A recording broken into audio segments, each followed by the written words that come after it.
చూడండి ఇప్పుడైతే వేసారు మంచిగా మసలింది. ఇక సేమే వేసేస్తున్నా.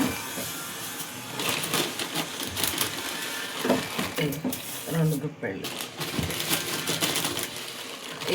3. ఇప్పుడు మనం కలిపి చూసుకోవాలి. ఇట్లా కలిపి చూసుకోవాలి. ఇంకా కొంచెం పడుతుంది, వేసుకోవచ్చు. ఒక 4 గుప్పెళ్ళు వేసినామా సరేనా. అంకుల్ ఇక్కడ పూజ చేస్తుంది, గంట సప్పుడు వస్తుందో ఏమో మీకు. అంటే అయిపోయింది, ఇంకా చదువుకుంటుండే అక్కడిక్కడ అట్లా. ఇప్పుడైతే మంచిగా ఉడుకుతుంది బిడ్డ. కొద్దిగా వేస్తాను, ఎందుకంటే వాటర్ చూసుకుంటూ వేసుకోవాలి. సేమియా అంటే అట్లనే. రవ్వ ఇట్లా మనం గోల్చి వేసుకుంటాం కానీ సేమియాకి జర అందాజుతో వేసుకోవాలి. చూసిరా అయిపోయినట్టు చాలు. ఇది ఉడికేలోపు అంతే ఇంకిపోతుంది, మంచిగా అవుతుంది సరేనా.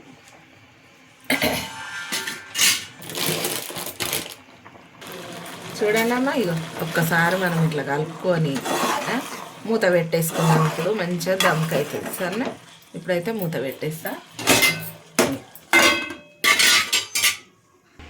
చూడండి ఇప్పుడైతే ఉప్మా అయిపోయింది. ఇప్పుడైతే అయిపోయినట్టే, ఇక ఆఫ్ చేసుకున్నాం. ఇప్పుడైతే అయిపోయిందమ్మా. చూడండి బెండకాయ సేమియా ఉప్మా ఈరోజు స్పెషల్ మా ఇంట్లో. సరేనా అమ్మ, బాయ్.